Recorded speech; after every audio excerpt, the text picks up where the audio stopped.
Баршаңызға қайырлы күн достар. Бүгін сіздермен бірге қысқа арнап баклажанды икра жасайтын боламыз.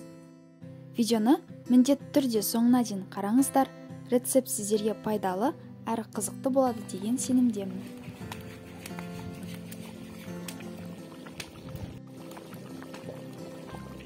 Сонымен икраны жасауға кірісейік. Ең алдымен баклажанды жуып тазалап тураймыз. Содан соң туралған баклажанды осылай тұздап шығамыз. Баклажан кемінде 2 сағат тұздалып тұру керек. Содан соң сәбіз, пияз және болгар бұрышын видеода көрсетілгендей етіп турап шығамыз. Қызыл бұрышты жуып, сабағынан ажыратып, ет тартқыштан өткіземіз. Қызанақты да жуып тазалап болған соң, осылай турап, ет тартқыштан оны да өткізіп аламыз.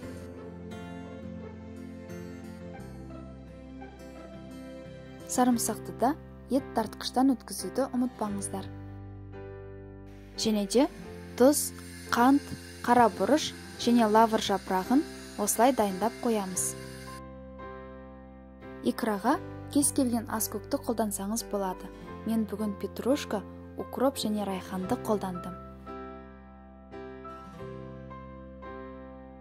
Сонымен қазанды ошаққа қойып, астына отын жағамыз. Қазанға май құйып, қыздырып, сәбіз салып қуырамыз.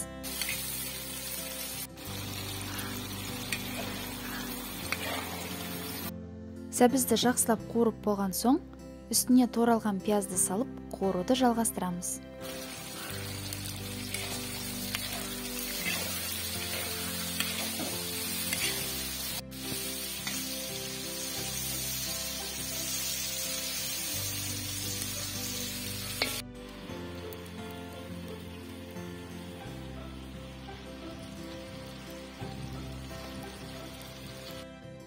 Сәбіз бен пиязымыз қуырылып болғанша, тұздалған баклажанды керек емес артық суынан сырғытып аламыз.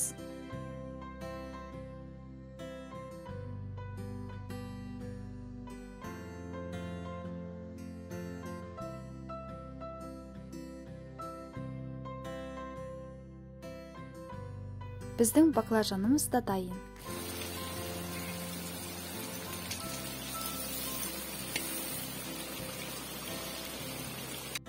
Қазанға баклажанды салып, оны да жақсылап қуырып аламыз.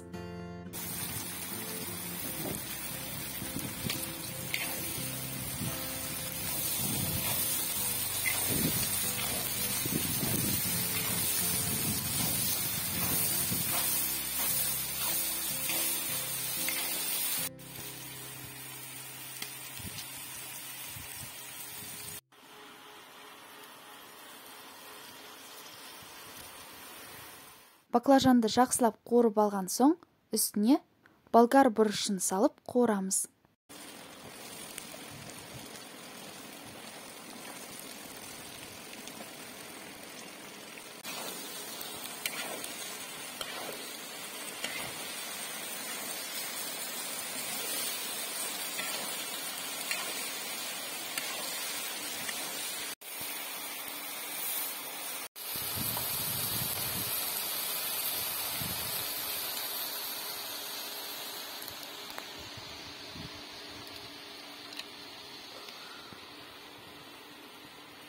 Болгар бұрышы осылай жақсылап қуырылып болған соң, үстіне ет тартқыштан өткізілген қызанақты саламыз.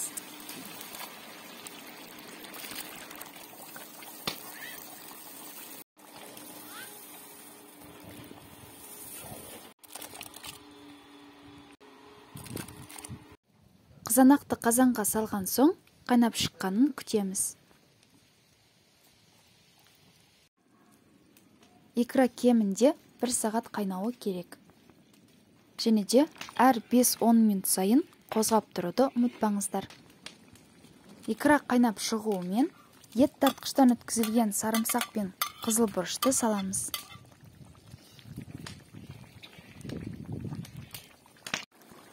Икра 30 минуттай қайнаған соң, тұз, қант, лавр жапырағы және қара бұрышты саламыз. Тұзды бірден көп салмаңыз, себебі икра қайнағанда көлемі кішірейеді.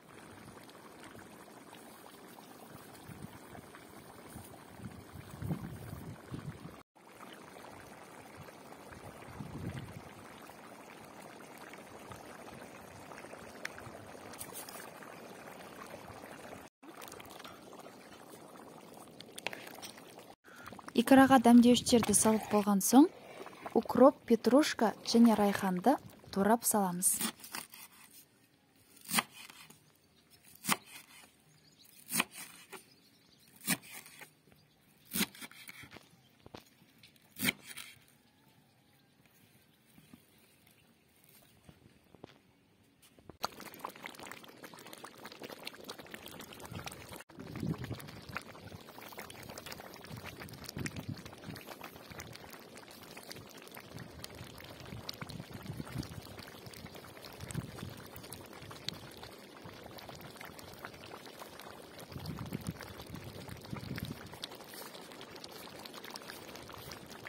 Икраға ас көкті салған соң, тағы 10-15 минуттай қайнатамыз.